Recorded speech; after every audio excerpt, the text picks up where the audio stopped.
Welcome again to Cottage Talk. I am Russ Goldman. Joining me right now is Tony Gold. This is a special episode. We've done these from time to time. It's a Cottage Talk player rating show of the Chelsea match. We're also going to be previewing the Southampton match, which is a huge match for Fulham Football Club, and I'll get Tony's thoughts on how confident he is going into it. I also want to mention before we go on any further, and I've been kind of teasing this, and I'll continue to tease it until we get to near the end of the season, but Cottage Talk is expanding in a big way. One thing that you might have noticed was a very special interview with Simon Peach, who used to cover Fulham a little over 10 years ago. And that actually we did yesterday. It was fantastic. He's also a Southampton supporter. He covers Manchester United. So this is someone that I think you want to hear from. So please do check this out. If you have not listened to it yet, it's a great interview. And one of the things that we'll be doing, especially next season, a lot more interviews, a lot more coverage. My goal with Cottage Talk for next season and beyond is to give you more and more coverage of the club. What has also frustrated me as a Fulham supporter has been the lack of coverage. The fans have to do it. We have Fulhamish, we have Cottage Talk, we have Fulham Focus, That's So Craven, obviously the Green Pole. These are great shows talking about Fulham, but there's also great websites as well, like Hammy and many others as well. We have to do it, and I'm going to ensure, especially for next season, that we give you a lot more coverage that I'm used to here in America of the teams I follow. That's my goal. My goal is to give you as much coverage of Fulham as humanly possible. Okay, and we'll give you more information once we have more to give you about when you'll be seeing some of that stuff. And I look forward to bringing it to you. Okay. Tony, welcome back to the show. How you doing? I'm very good, thanks, Ross. How are you? I'm doing pretty good. Obviously, bad start to the week, and now we have a huge match on Sunday. Here's a Goldman for you on Saturday, and we'll be talking about in the second half of the show. This is the last time I want to talk about the Chelsea match, but I think it's necessary to do a player rating show. I also want to mention that the podcast version is exclusive on the Cottage Talk Patreon page. So if you want to listen back to it, you're going to have to become a Cottage Talk Patreon paid member. I put a lot of stuff on there.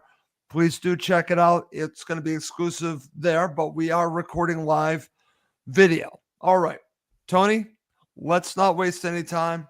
Let's get to it. Let's take one final look back at that disappointing loss for Fulham. Let's start with the goalkeeper. Let's talk about Bernd Leno's performance. Yeah, look, Bernd Leno, he's been very consistent all season, Russ. I felt sorry for him to be on the losing side in that game, because actually, you know what, he'd made some very good saves during the game that kept us sort of, above the parapet, as they say, and in front. And unfortunately, the wheels came off towards the end. But in terms of his own performance, I thought he did okay. So for me, I'd give him a 7, Russ. Yeah, I was thinking the same. Listen, for me, he's not responsible for the loss, and I think he saw it, and that's one thing that we can count on with Bernd Leno is consistency, and I think you nailed that by really talking in those terms, Tony.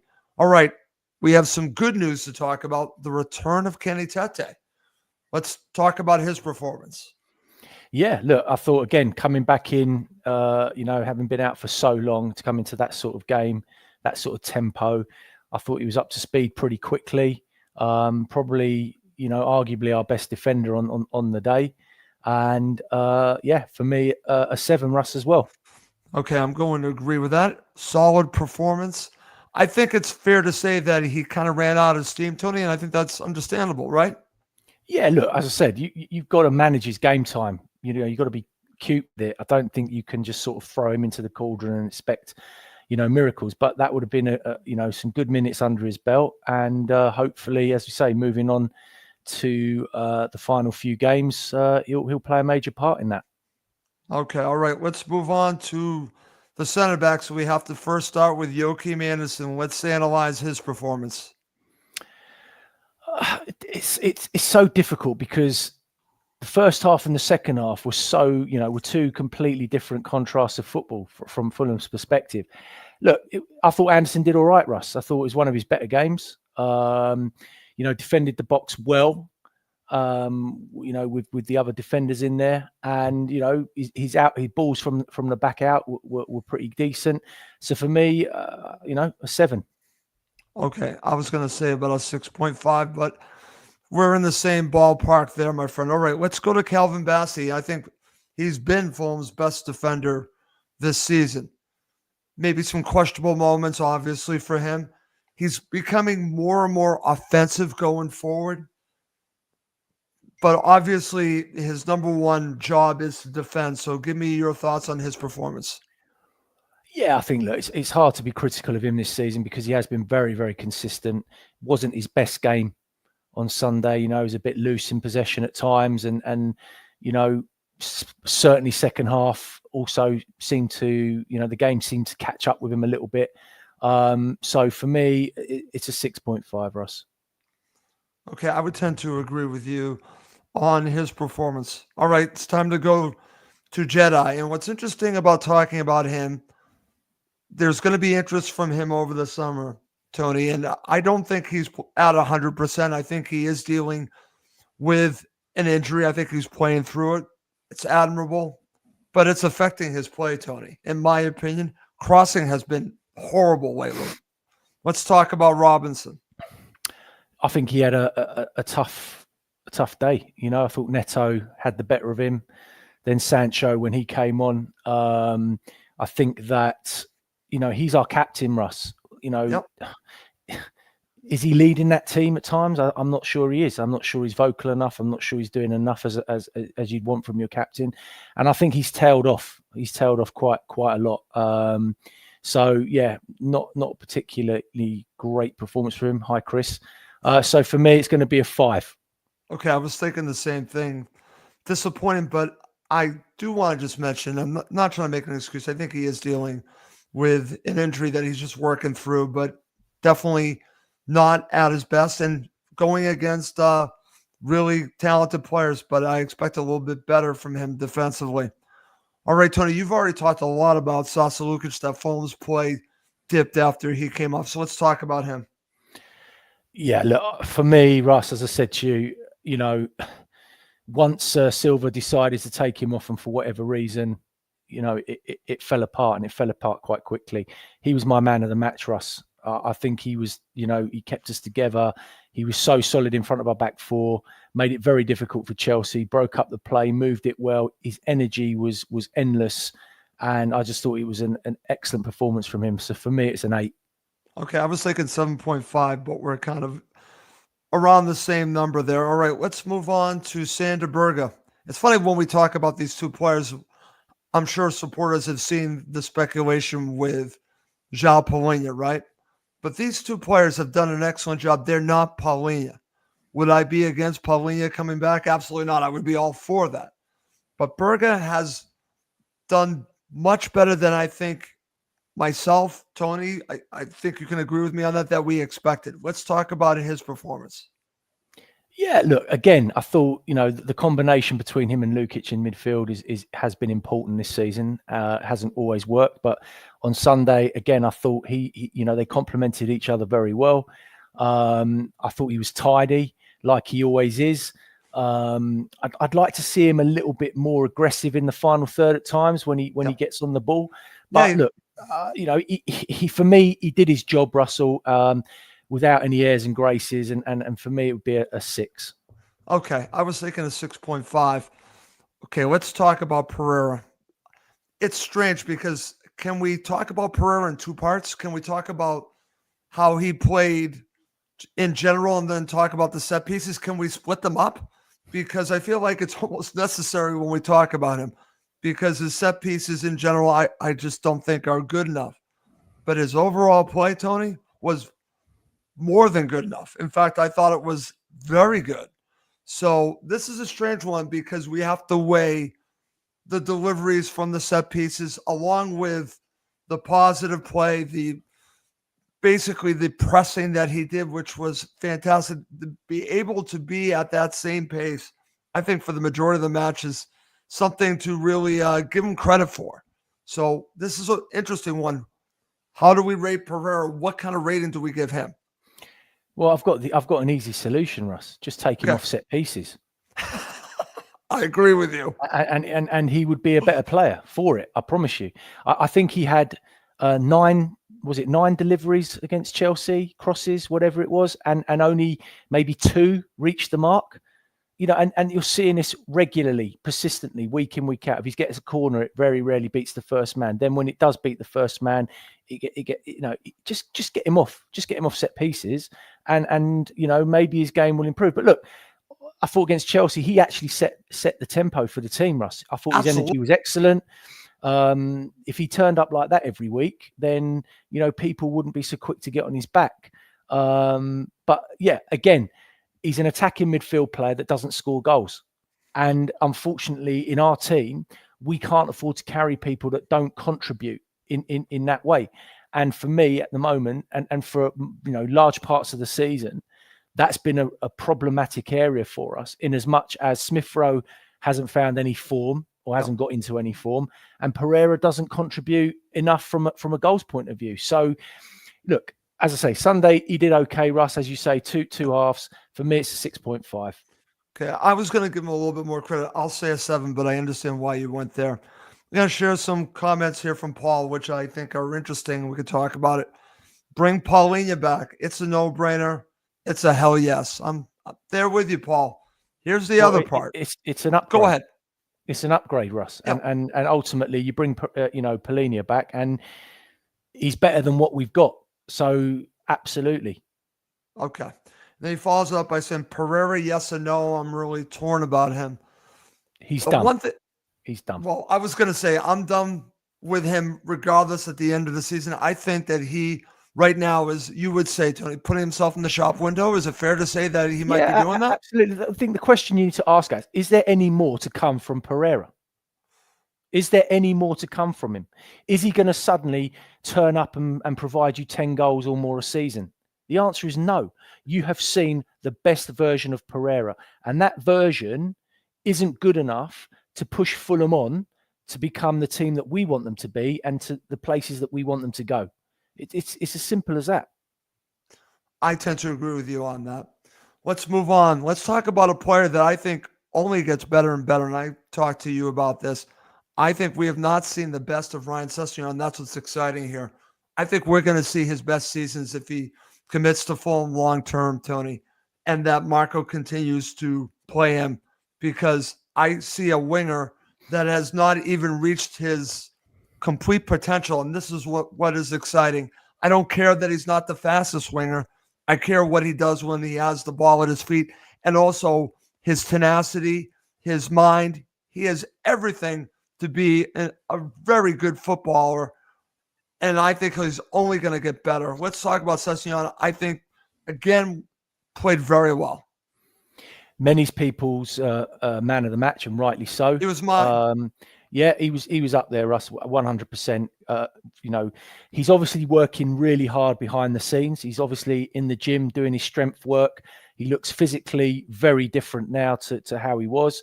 He's obviously worked on the weaknesses or deficiencies that he had in his hamstrings, in his legs. And suddenly he's looking like, the player that we had, 5 years ago before he went to Tottenham. And you're right, Russ, he's only going to get better. He's 24 years old. We haven't even seen, he's not even close to being the best version of what he can be. On Sunday, I thought he was positive, energetic, really took the game to Chelsea, really had a go. And that's what you want. And, it was a real blow when he had to go off. So for me, an 8, absolutely. I agree with that. And I'm glad that Chris shared that comment. Unleash the Cess next season. And what's interesting about him, and I am going to compare him against another player who's a central midfielder, a number 10, and that's Emile Smith-Rowe. Tony, this is all I want to see from Emile Smith-Rowe is improvement, this tenacity that we see from Sessegnon, and we're just not seeing that. We're seeing Sessegnon, who was really just trying to get back to fitness and has worked his way and improved. This is what I want to see from Emil Smith-Rowe next season, Tony. I think in order for that to happen, the answer is Emil Smith-Rowe needs to start taking his football seriously again, Russ. I agree. Simple. And if he can get himself a yard quicker and a yard sharper, then you will start to see a very different Emil Smith-Rowe. But I don't think at the moment, genuinely, I think he's taken the foot off the accelerator. I don't think he's taking his football that seriously. And that's why we're seeing what we're seeing with him at the moment. I agree with all that. And that's what's a little bit concerning, but we shall see what happens next season. A full summer with Marco. I hope he gets himself in the best shape of his life and we see a different player, because I agree with you. I think part of this is fitness. And if you look at Sessegnon, look at the work that he's put in. I'm glad that you mentioned that. Think of him as a 17, 18-year-old. He was a boy. He's a man now.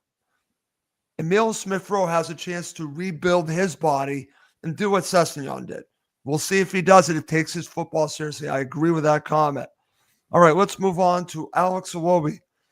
And for the majority of the season, until probably about a month ago, maybe 6 weeks ago, he was trending in maybe player of the season, Tony, and then he tailed off. Basically, it felt like he ran his race. Maybe he's got a second breath, because I think he's playing well again. Yeah, he played well on Sunday. Again, I think towards as the game wore on, he got tired and fatigued. But, let's talk about his finish. Great goal. Really good finish. And, contributed to a really, really very good half of football. But unfortunately, we weren't able to replicate that second half, and it sort of fell apart a bit. But in terms of his individual performance, I think he gets a 6 for the goal, and for sort of tailing off, unfortunately, towards the end of the game. Okay, I was going to give him a 6.5, so we're pretty much in lockstep, pretty close there. All right, let's talk about Jimenez. And it's weird because I almost feel like we need to talk about him a tale of two halves, because in the first half, I think he's giving you everything that he can. But I think we're also seeing that in the second half, especially, ran his race, as I just said about another player, basically talking about Iwobi's season. And I feel that's what we saw from Raul Jimenez. It's funny, Tony. I hate to go here because he's not going to be playing against Southampton, but I wish I would have seen what it would have looked like with Rodrigo Muniz holding the ball up, because that's what you saw from Jimenez. You could see what the game plan was. It was to kick it long to probably Muniz, but he didn't pass the fitness test. And then you have Jimenez, who can do it, but not as well, not as, I want to say, even physical, body-wise. So I thought he played okay. What are your thoughts about Jimenez? I thought he was excellent first half for us. I don't think he gets, as I said, the hardest job on the pitch he has. The amount of closing down, running, and he often does it in solo on his own. And his defending from the front allowed Fulham to get a real foothold in the game. His hold-up play was great. But I think he gave so much in that first half, Russell, that he had nothing left in the second half. And actually, he should have been dragged at half-time, because, honestly, we were playing with 10 men second half until, and so it's a shame. But, I think because of just the energy that he gave in that first half, it was just too much the second half for him. And that's when the change should have been made. And that's when, Silva should have looked at it. But for me, I give him a 6, Russ. Okay. I'm there with you on a 6. All right. Let's move on with our ratings. And let's now talk about, we just finished Jimenez. All right. It's time to talk about the substitutions. We have to talk about the substitution that didn't work. Okay. Let's talk about Tom Kearney. This was a pivotal decision by Marco Silva. We've talked about this. Others have talked about maybe it should have been Harrison Reed, but it was Tom Kearney. I understand the concept behind it. It just didn't work. He wasn't able to influence the game at all. So when you rate him, Tony, do you put Marco Silva into the equation, or do we just talk about Kearney's play? I think it's a bit of both for us. But look, ultimately, you could say that substitution ultimately cost us the game, cost us the win. Because if you think about how quiet Palmer was when Lukic was on the pitch, and that's how well Lukic was playing, right? He was honestly kept him completely out of the game. Unfortunately, that's not the game to bring Tom Cairney into. You need energy in there. You need someone that's going to put their foot in. You need someone that's going to break up play. You need a dog in there, right? And ultimately, Tom Cairney isn't a dog. He's a luxury ball player that when you're 3-0 up and you want someone to keep the ball and keep it passing and keep the tempo, he's great for that. This wasn't the moment to do that. And ultimately, that's where it started to fall apart. And also, if you look at Chelsea's winner, where was he? If Lukic was on the pitch, Palmer doesn't get that ball and Chelsea don't score that goal, in my opinion. Yep. And ultimately, that was it. So for me, it's a 5, Russ. Okay, and I was thinking the same thing. All right, let's go to Castagna. This substitution, I think, was necessary, Tony. So what do you make of him coming on for Tete? Yeah, listen, I think ultimately it was the right substitution because, you don't want to get Tete injured. He'd run his race. He'd given what he can. And, Castagna is okay. He can come in there and do a job. And I think, to be honest, that's what he did. Maybe we were a little bit more exposed down that side than we would have liked to have been. But look, I think ultimately it's very tough to come in with 12 minutes to go and then with 5 minutes injury time, whatever. So for me, it's a 5, Russ. Okay, I tend to agree with you on that. Listen, we have some interesting comments from our friend Colm here, so I want to share them individually. Let's talk about both of them during the show. I thought ESR was brought in to make things happen, etc. I haven't seen anything close to that. Tony, we've talked about it. I think that's been the issue. You just mentioned Pereira and Pereira not scoring enough goals. Well, we have a player here that's been brought in to basically build a team around. How can you build around a player that you really can't at this point? Because he's not contributing the way that I think Marco wanted him to. Like we alluded to, and Colm, I think that the answer to that is, as I said, Emil Smith-Rowe needs to start taking his football seriously again. He's not at Arsenal anymore, and he might look at it as a downgrade in terms of where he is now in terms of his career. But if he starts to get himself serious over the preseason, gets himself sharper, gets himself fitter, gets himself back to where he was pre-injury, then I believe, like Russ does, we will see a much better version of Emil Smith-Rowe next season. But that's on him, Russ. That's down to him to take the initiative and to show that actually he's been a big disappointment this season. Really. Totally agree, because I expected so much more from this player, and it just hasn't worked. And we shall see if he does what we're saying he needs to do next season. And then maybe we see the value that Fulham saw in him when they paid all that money for him. We shall see. Here's another comment that I think you're going to appreciate and I'm actually can get on board with. Also from Comey says, can we start a petition to get Pereira off corners? I know you're going to be all for that, Tony. I think Lukic has been fairly good when he was on corners. 2 parts. Thoughts on the first part, but I definitely want your thoughts on Lukic too. Absolutely couldn't agree more, Colm. 100%. But this is on Marco Silva because he is the manager. At the end of the day, he's got a coaching team around him, a manager, assistants, blah, blah, blah, blah, blah. They watch the game just like everybody else. Surely, after 33 games of Pereira taking corners and set pieces and being so poor at them, you've got to make a decision. You know what? Pull him aside and say, look, Andreas, thanks a lot for the memories. You're not taking them anymore. You're just not good enough. Your delivery just isn't good enough. And get him off. And yeah, Lukic has been great, but we've got many players in the team that can take corners. Cesc can take corners. Iwobi can take corners. There's enough players in that side that can deliver a decent set piece. It baffles me how he is still allowed to continue to take set pieces. It's just unbelievable. Okay, well, we have one vote for you coming from our friend Chris. He says, I think Tony should take the corners. I've actually got a decent left foot. All right, that is good. All right, let's move on. Let's finish up talking about this match. Let's start with Harry Wilson. We're getting near the end. What are your thoughts about him? Yeah, listen, again, Russ, hard to judge him, really. The guy's just come back from an injury. To throw him into that, environment, you're kind of, pissing in the wind a little bit. It's great to see him back, but you can't expect anything from him. And, for me, I'd be like a 6 would probably be about, fair, given the fact that he got on the pitch and he got off injury free again. So yeah, happy with that. Okay, fair enough. All right. Let's finish up with just a few words on Traore and Carlos Vinicius. Vinicius, again, we talked about this.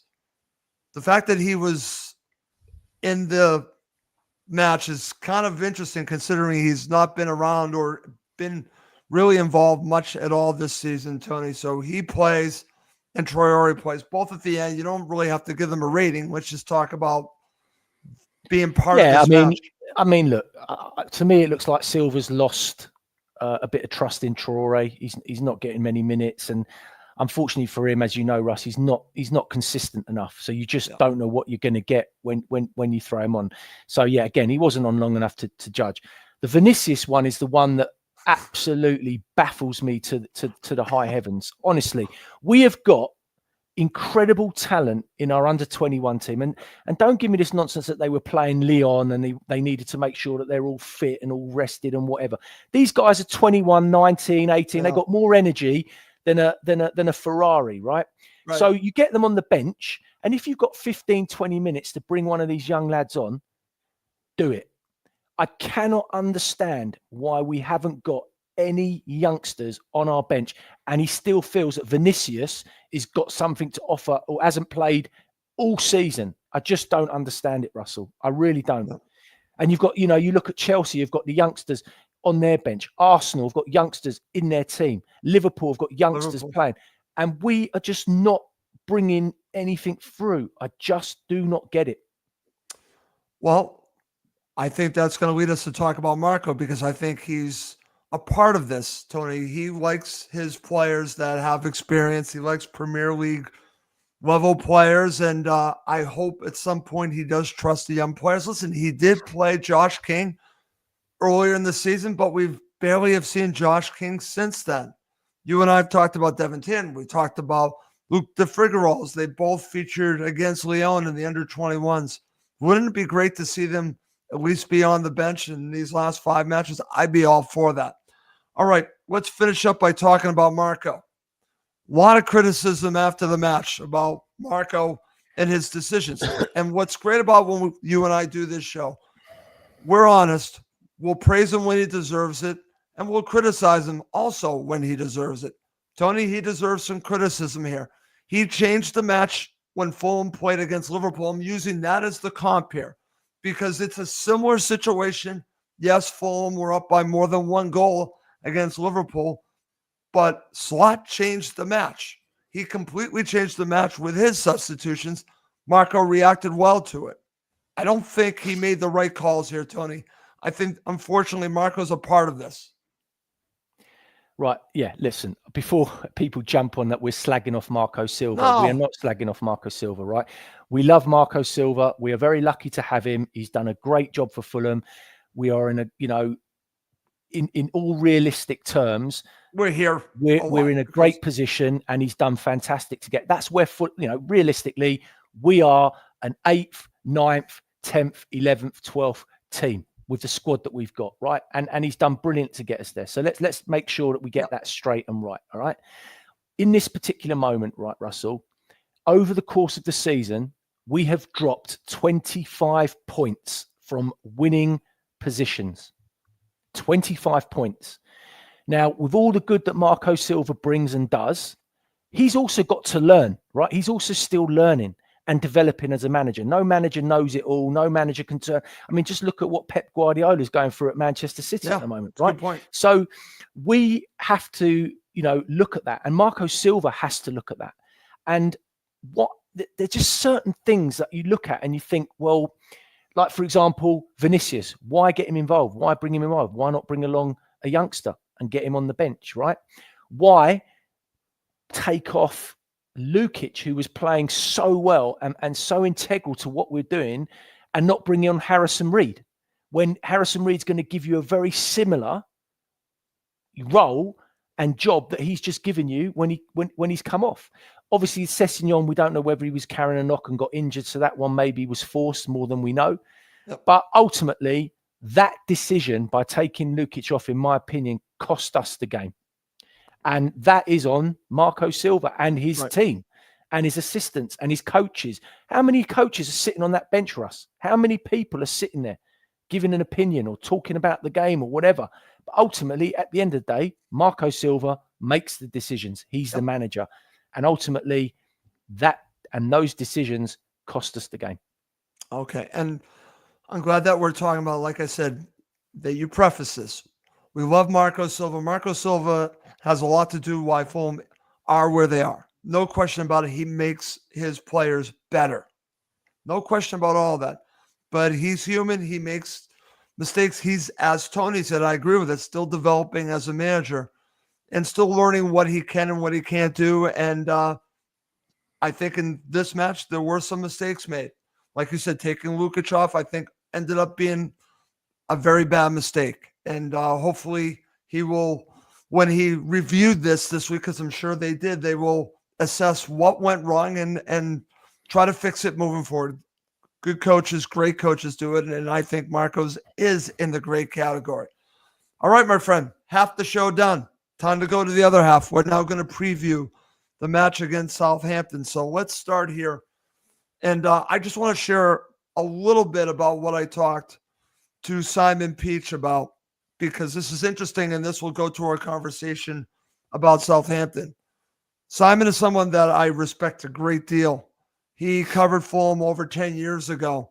And I think one of the best journalists I can remember covering Fulham. In fact, I think I even said to him the best. And we've had some really good ones like Peter Rutzler, but Simon is up there. Simon is totally up there, and he deserves to be respected for what he did when he covered Fulham. He's now covering Manchester United and dealing with that situation. But his love of football is Southampton. He is a Southampton supporter, so he was a great person to have on. And I'm going to share a fact with you that when I say this, you're going to, I'm not going to say be in shock, but it's going to be something that is, I guess maybe it is shocking, okay? So you just said Fulham have dropped 25 points from a winning position, correct? Correct. Do you know what other team has done that? Southampton. Southampton have done the exact same thing. And his point was that they score goals, Tony. They score goals.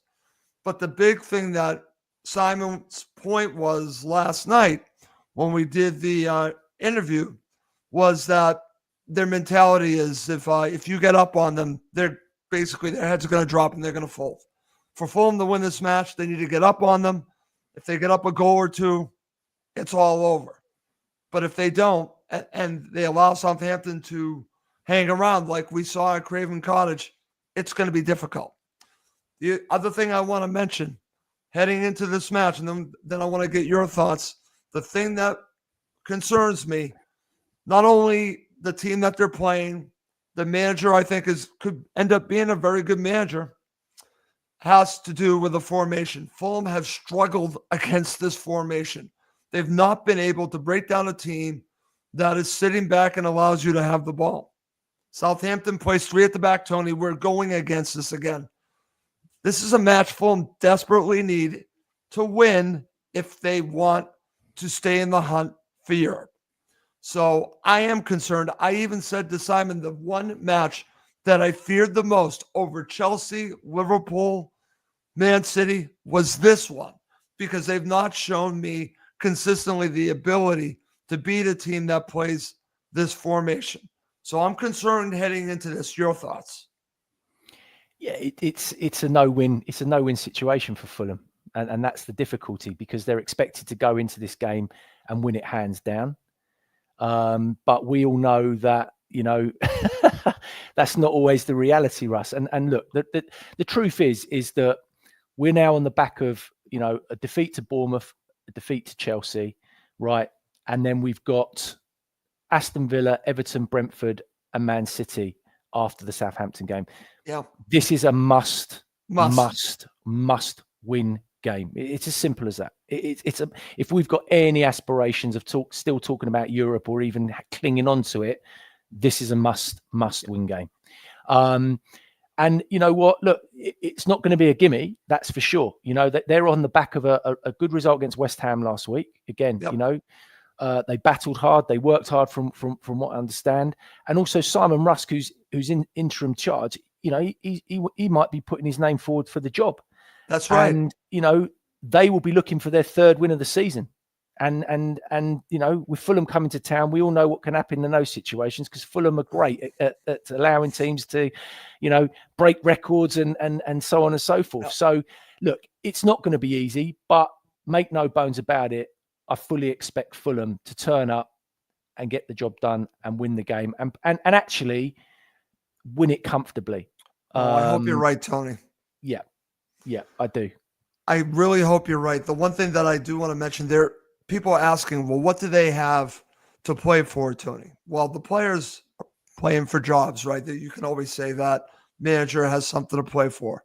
They also are, even with Derby County, they don't want to be the team with the worst record, the points total ever in the Premier League.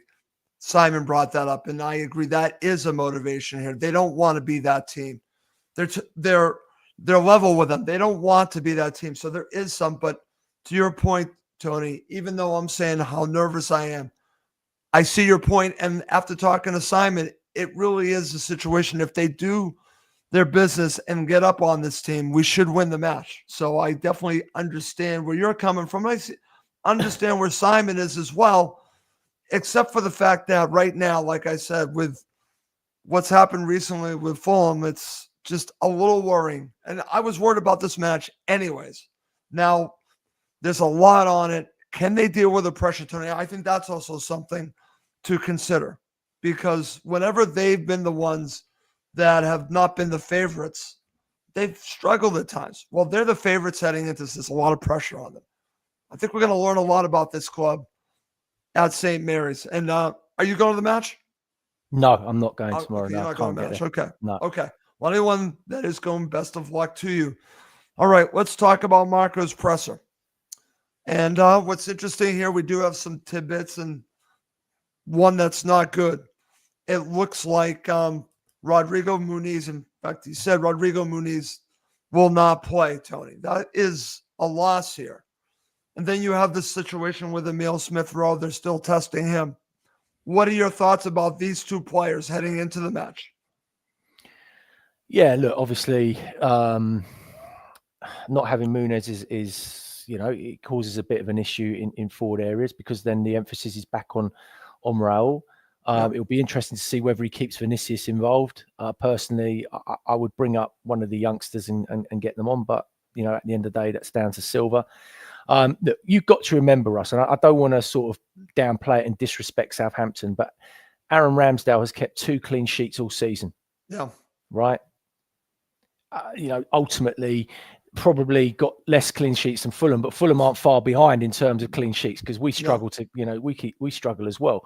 But ultimately, you know, one of his clean sheets that he did keep, guess what? It was against Fulham at Craven Cottage. You know, so you just you never know with football. It's one of those. Football always comes around and bites you on the backside when you least expect it. But look, I would like to see Emile Smith-Rowe back involved. I mean, has he got this back injury? Is that even a thing?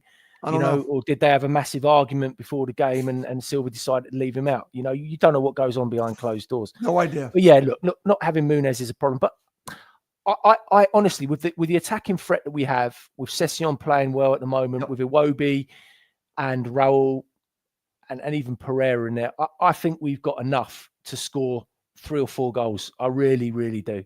I really do.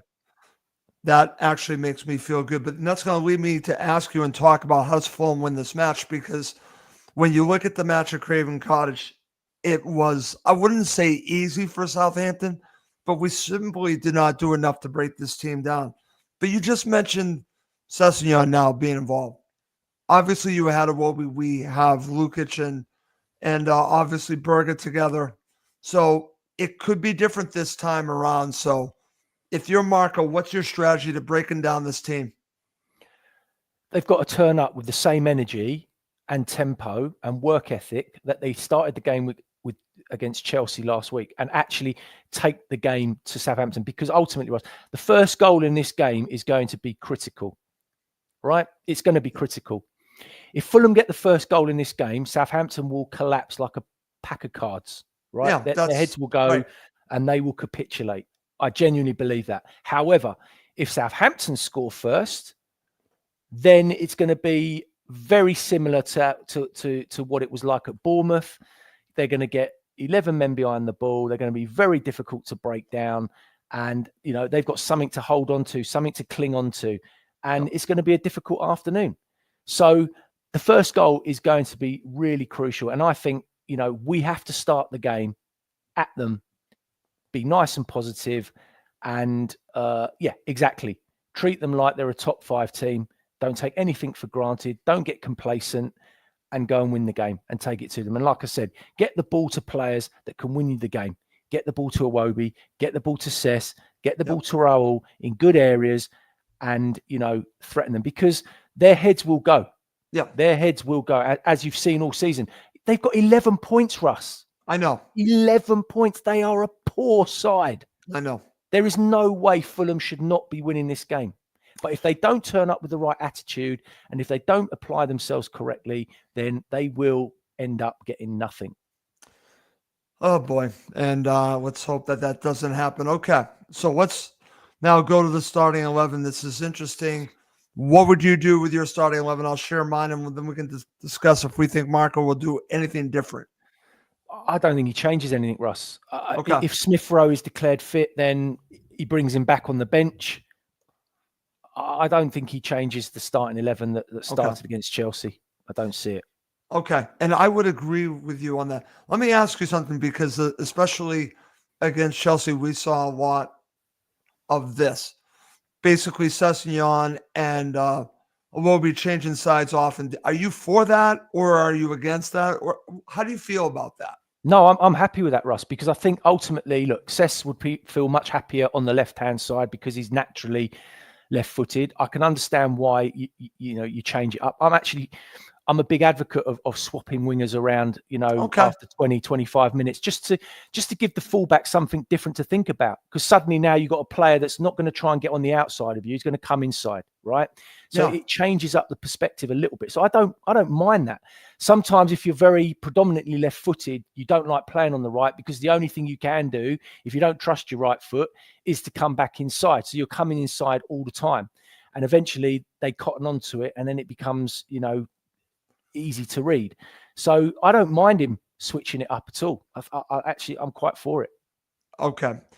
One other thing when we talk about the team for tomorrow, do you think we might see Josh King on the bench? Honestly, I really hope that not just Josh King, but maybe one or two others. I think now's the right time to do it. He's got nothing to lose, Russ, right? Nothing to lose. And I just think if you've got young, hungry players on the bench, they're going to give you so much more when they come on than some of these players that have been running to the ground all season. And they're certainly going to give you more than Carlos Vinicius. I promise you. I totally agree with that. So just get them on and at least get them involved. And yeah, I'd like to see Josh King. I really would.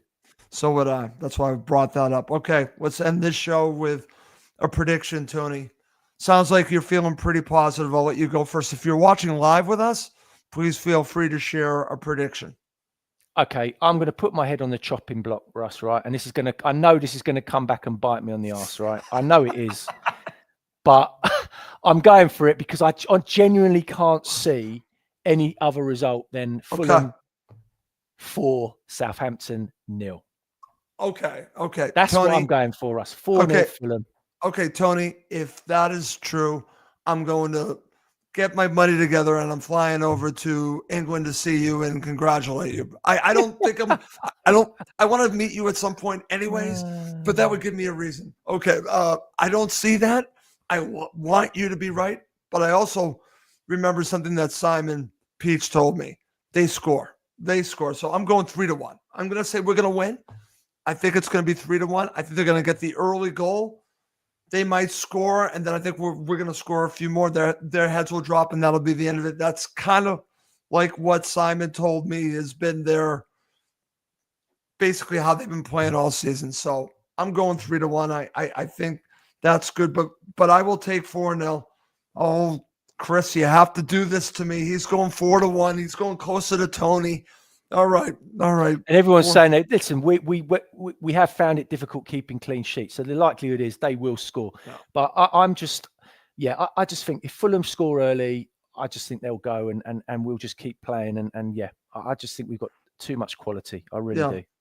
I do want to mention, we got to find some back channels to get Tony to talk to Marco. I would be all in favor because Marco does need to listen to Tony. I'm all for that. If only, Russ. If only. Exactly. Okay. Well, listen, let's wrap up this show. As I said at the beginning of the show, if you're just catching the show now, just want to mention something that Cottage Talk is expanding. You'll see this much more next season, but we will be having an announcement before the end of the season.